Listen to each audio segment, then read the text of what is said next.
Salam dari HKBP Kernolong, HKBP tertua di Pulau Jawa. Bapak, Ibu, Saudara yang terkasih, sebelum kita memasuki peraduan malam, marilah kita mendengar firman Tuhan, kita berdoa.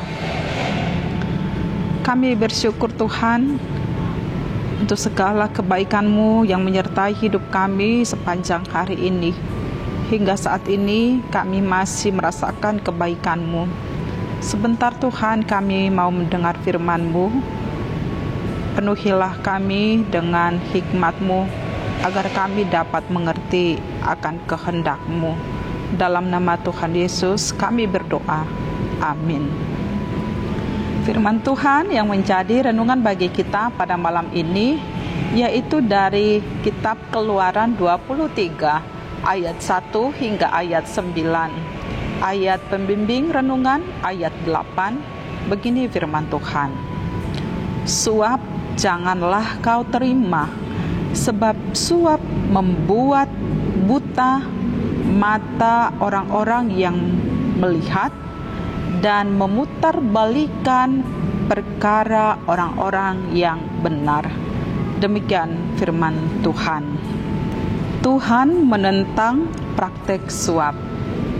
Suap sering kita dengar dengan istilah sogok atau uang pelicin, yaitu suatu usaha yang dilakukan oleh pihak tertentu yang sifatnya menguntungkan bagi mereka tetapi merugikan bagi orang lain.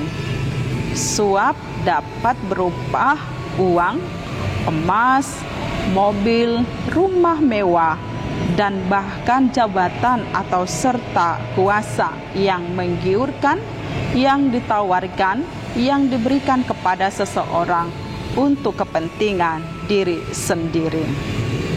Orang-orang yang melakukan perbuatan praktek suap ini adalah orang-orang yang memiliki kuasa atau pengaruh, dan tujuannya adalah hanya untuk mendapatkan atau meraih keuntungan pribadi, tidak peduli apa dampaknya bagi orang lain.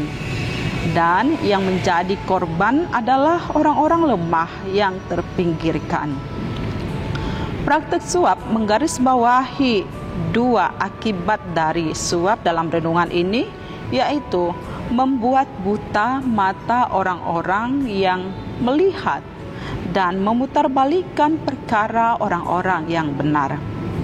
Orang tidak lagi dapat melihat suatu kebenaran sebab matanya sudah ditutup oleh suap. Perbuatan yang salah bisa menjadi benar, sebaliknya yang benar menjadi salah. Hukum dan kebenaran tidak lagi dijalankan dengan baik. Tuhan memerintahkan umat-Nya untuk hidup berbeda dengan dunia ini, termasuk praktek suap. Umat Tuhan jangan mau terpengaruh atau meniru bangsa-bangsa di sekitarnya yang hidup tidak dalam kebenaran, yang hidup dalam praktek suap. Mereka harus punya gaya hidup yang berbeda dengan yang lainnya sebagai umat Tuhan. Mereka harus menunjukkan identitasnya sebagai umat Allah yang telah diselamatkan. Bapak, Ibu, Saudara yang terkasih, hidup zaman sekarang begitu sulit. Tekanan ekonomi memusatkan tindakan kita untuk mencari keuntungan dengan cepat dan berusaha mengedepankan keinginan-keinginan untuk menjadi kaya dengan memperoleh keuntungan atau kekayaan yang besar dengan sekejap. Ada yang melakukan praktek suap demi kuasa dan jabatan. Ada yang menerima praktek suap demi kekayaan yang menjanjikan dan sebagainya. Tidak peduli apakah tindakannya salah dan merugikan bagi orang lain.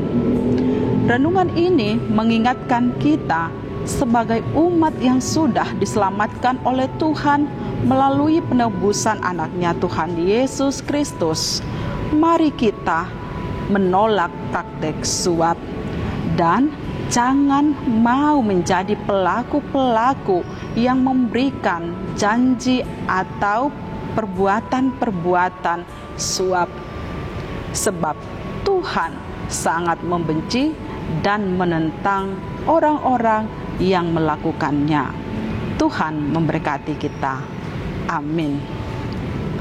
Terima kasih Tuhan untuk firman-Mu yang mengingatkan kami untuk hidup dalam kebenaran dan keadilan dan jauh daripada praktek suap dalam kehidupan kami. Biarlah kami menerima apa yang telah Tuhan tentukan bagi kami masing-masing, sehingga kami dapat bersyukur kepada Tuhan. Malam ini kami mau beristirahat, sertailah kami. Dalam nama Tuhan Yesus kami berdoa. Anugerah Tuhan Yesus Kristus, kasih setia Allah Bapa, dan persekutuan dengan Roh Kudus menyertai kita sekarang sampai selama-lamanya. Amin.